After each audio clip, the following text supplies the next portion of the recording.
Wire image. As far as celebrity feuds go, the week could have belonged to Taylor Swift and Katy Perry.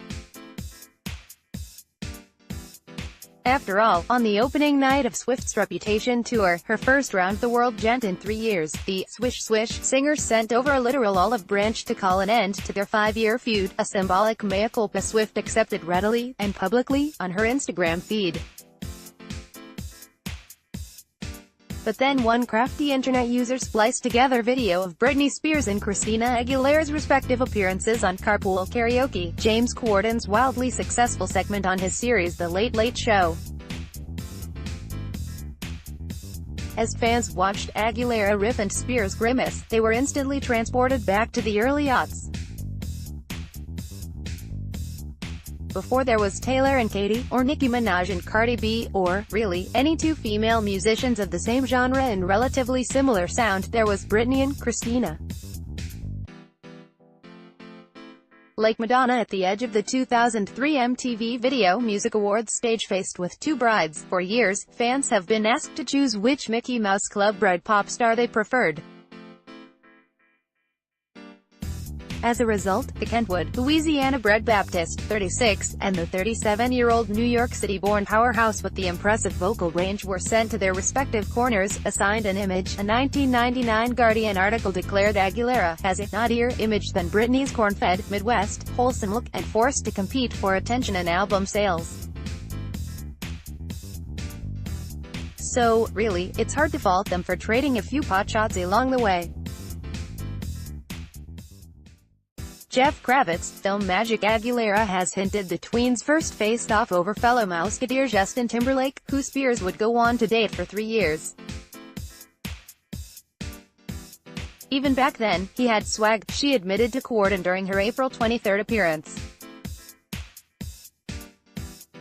There was me and Britney, well now, you know, there was a thing back then, but the true genesis of the feud came from that famed Madonna kiss. By the time pop's reigning grand dame strutted down the stage to meet her brides, like a virgin-inspired garb, Spears had been praised for her undeniably sultry 2001 single, I'm a Slave for You, with NME declaring, the song is funk the way God intended, hypnotic, insistent, mysterious, suggestive, and if Prince was a 19-year-old. Former Disney Club host and virgin, he'd be proud to create such a record, but when Aguilera released Dirty in 2002, the sexed up lyrics a natural continuation of her Genie in a Bottle debut, the video, featuring the singer dancing in chaps and a bikini top, she was met with immediate backlash. Time went as far to declare she looked as if she had arrived direct from an intergalactic hooker convention, Disney, and when Madonna's lips met Aguilera's a mere beat after she smooched, Spears, ex-Tina, fresh off a joint tour with Timberlake, was instantly reduced to sloppy seconds status. Never mind that she had already nabbed 2 Grammys by that point, even beating out Spears for Best New Artist in 2000. So one could understand how she'd be primed to make a small dig at Spears months later in Blender's December 2003 issue. Calling out the multi-platinum artist as distant during their many rehearsals, she said, every time I tried to start a conversation with her, well, let's just say she seemed nervous the whole time. She seems to me like a lost little girl, someone who desperate needs guidance. Spears was having none of it. Appearing on the mag's cover just 1 month later, she replied, a lost girl. I think it's probably the other way around. I can't believe she said that about me. Then, as if to prove her point, she relayed an encounter they'd had in previous years, as they were each trying desperately to shed their mouse ears.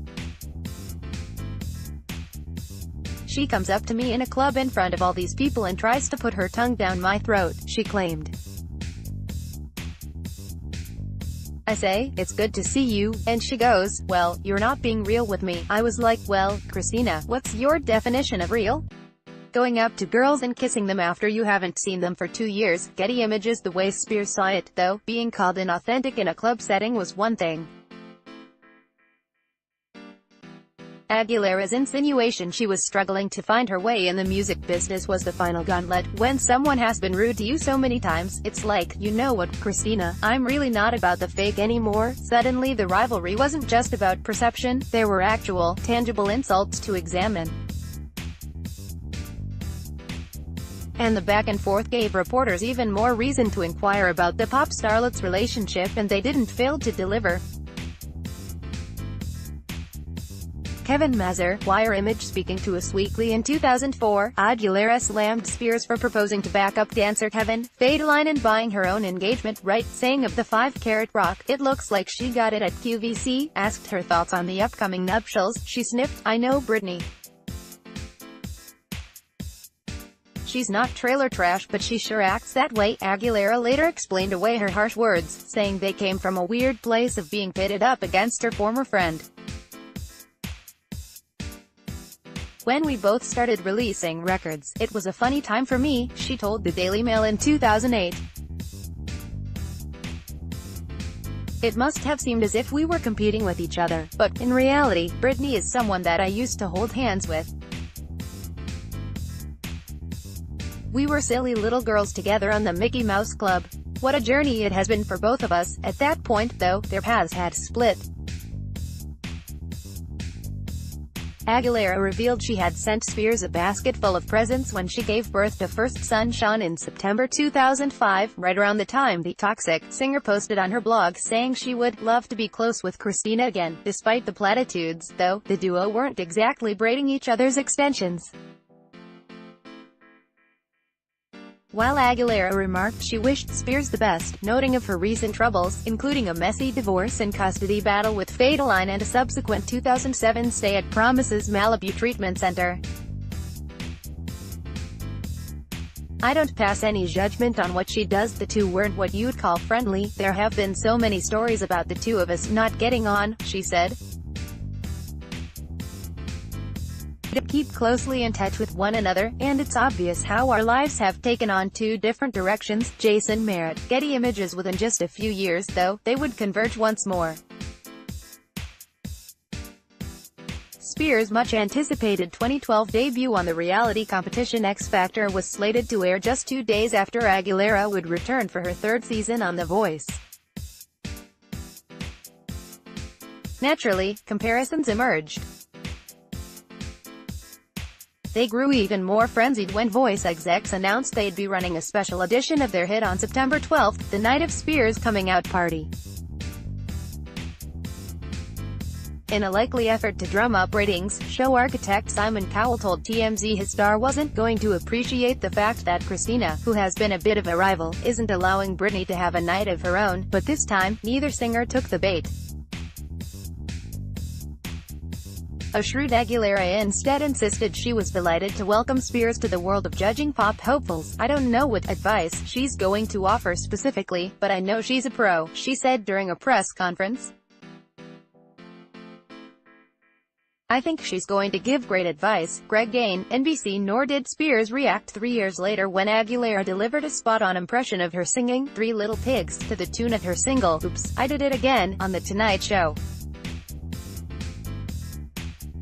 A source even told Hollywood Life Spears thought it was pretty great by this year's International Women's Day mark. 8. Aguilera was ready to extend her public version of an olive branch. Having recently put her long-running feud with Pink to bed, the mom of two posted an Instagram video, featuring photos of her with other powerful women set to her anthem, Can't Hold Us Down, amongst the slides of Hillary Clinton, Lady Gaga, Michelle Obama, Beyoncé and Cher, a circa 2002 snap of her and Spears. Perhaps a decade of collecting accolades, the pop icons have more than 300 trophies between them, and celebrating professional victories. Spears recently wrapped a successful 5-year residency at Las Vegas Planet Hollywood, while Aguilera will embark on her first tour in more than a decade this fall, has reinforced the idea that there's room for more than one talented female on the popular music landscape. Or maybe it's the acceptance that their music, dance moves and overall likeness are set to be compared in perpetuity. so it's best they go out of their way to show they remain firmly in each other's corners. As Aguilera said in 2012, "We were very close, and our paths have always crossed and, interestingly, they will continue to cross."